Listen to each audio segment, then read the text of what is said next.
బ్రిటన్లో breaking news చూస్తున్నాం. సంధ్యా theatre తొక్కిసలాట ఘటనకు సంబంధించి సంధ్యా థియేటర్ యాజమాన్యానికి పోలీసులు ఇచ్చినటువంటి షోకాజ్ నోటీసులకు సంధ్యా థియేటర్ యాజమాన్యం స్పందించింది. దానికి సమాధానంగా 6 పేజీల లేఖను పోలీసులకు సంధ్యా థియేటర్ యాజమాన్యం పంపింది. గత 45 ఏళ్లుగా ఇలాంటి ఘటన ఎప్పుడు చోటు చేసుకోలేదని చెప్పి వారు ఎక్స్ప్లెనేషన్ ఇచ్చినట్టుగా తెలుస్తోంది. గతంలో కూడా సంధ్యా థియేటర్కు ఎంతో మంది హీరోలు వచ్చారని చెప్పి వారు చెప్పడం జరిగింది.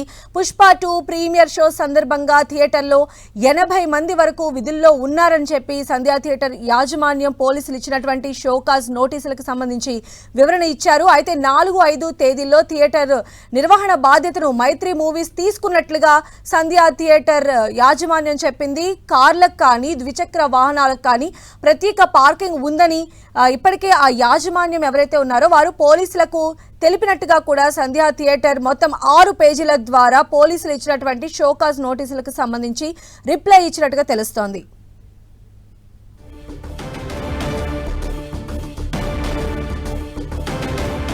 సో తొక్కిసలాట ఘటనకు సంబంధించి సంధ్యా థియేటర్ ఎవరైతే పోలీసులు ఇచ్చినటువంటి షోకాజ్ నోటీసులకు రెస్పాండ్ అయ్యారు. 6 పేజీలతో కూడినటువంటి ఎక్స్ప్లెనేషన్ పోలీసులకు ఇచ్చినట్టుగా తెలుస్తోంది. మరిన్ని అప్డేట్స్ కూడా తెలుసుకుందాం. మా ప్రతినిధి కిరణ్ మనకు అందుబాటులో ఉన్నారు. కిరణ్, డిసెంబర్ 4న సంధ్యా థియేటర్ లో చోటు చేసుకున్న ఘటనకు సంబంధించి ఇటీవల చిక్కడపల్లి పోలీసులు థియేటర్ యాజమాన్యానికి ఒక షోకాజ్ నోటీసు జారీ చేశారు. దీనికి సంబంధించి కూడా కొద్దిసేపటి క్రితం థియేటర్ యాజమాన్యం 6 పేజీల లేఖతో కూడిన న్యాయవాదుల కూడా స్థానిక పోలీసులకు సంబంధించి రిప్లై లెటర్ పంపించినట్టుగా మనం చెప్పాల్సి ఉంటుంది. ఇక ఈ 6 పేజీల లేఖలకు సంబంధించి కూడా చాలా కీలక విషయాలను సంధ్యా థియేటర్ పేర్కొంది. తమ థియేటర్ కి సంబంధించి అన్ని అనుమతులు ఉన్నాయంటూ పోలీసులకు ఇచ్చిన రిప్లై లెటర్ లో కూడా పేర్కొంది. గత 40 ఏళ్లుగా ఈ థియేటర్ ప్రేక్షకులకు అందుబాటులో ఉందని చెప్పి ప్రయత్నం చేసింది. దీంతో పాటు గతంలో ఇలాంటి ఘటనలు చోటు చేసుకోవాలని చెప్పింది. ఇంకా ఇందులో విషయం ఏంటంటే పుష్ప 2 ప్రీమియర్ షో సందర్భంగా థియేటర్ లో 80 మందికి సంబంధించి కూడా సంధ్యా థియేటర్ సిబ్బంది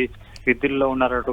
ఇక 4-5 తేదీల సంబంధించి కూడా థియేటర్ బాధ్యతను పూర్తిగా మైత్రి మూవీస్ తీసుకుందంటే అయితే కిరణ్ ఇక్కడే అంటే పోలీసులు ఏం చెప్తున్నారు, మేము పర్మిషన్ ఇచ్చిన సంధ్యా థియేటర్ కి మేము పర్మిషన్ ఇవ్వలేదు అని చెప్పి పోలీసులు చెప్తూ ఉన్నారు. ఇక్కడ సంధ్యా థియేటర్ యాజమాన్యం ఆ రోజు మాత్రం ఎలాంటి రెస్పాన్సిబిలిటీ అయినా మైత్రి మూవీ మేకర్సే చూడాలని చెప్పి వీళ్ళు చెప్పామని చెప్తూ ఉన్నారు.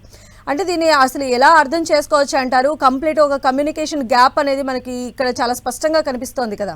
ఖచ్చితంగా డిసెంబర్ 4న చోటు చేసుకున్న ఘటన తర్వాత కూడా పోలీసులు అక్కడికి వెళ్లి ఆ థియేటర్ లో సంధ్యా థియేటర్ సంబంధించిన 70mm కావచ్చు 35mm సంబంధించి కూడా ఒకటే ఎగ్జిట్ ఎంట్రన్స్ ఉన్నట్టుగా గుర్తించింది. నిర్వహణ లోపం ఉన్నట్టుగా గుర్తించింది. ఇక ప్రీమియర్ షో సంబంధించి థియేటర్ యాజమాన్యం స్థానిక పోలీసులకు ఒక లెటర్ రాస్తే లెటర్ కూడా తిరస్కరించినట్టు కూడా పోలీసులు పేర్కొన్నారు. కానీ థియేటర్ యాజమాన్యానికి పోలీసులకు మధ్య సంబంధించి కూడా ఏదైతే పత్రికలు చోటు చేసుకున్నాయో వాళ్ళు ఇచ్చిన దరఖాస్తు సంబంధించి కూడా అనుమతి ఇవ్వలేమంటూ కూడా నిరాకరిస్తూ కూడా దానికి సంబంధించి పేర్కొంది. కానీ ఈ విషయానికి సంబంధించి కూడా మైత్రి మూవీ దృష్టికి థియేటర్ యాజమాన్యం తీసుకపోయినట్టుగా మనం చెప్పాల్సి ఉంటుంది. ఇక పూర్తిగా 4-5 తేదీన సంబంధించి కూడా థియేటర్ నిర్వహణ బాధ్యతని మైత్రి మూవీస్ తీసుకున్నట్టుగా తన లేఖలు పేర్కొంది. కాబట్టి తన తప్పేమీ లేదు.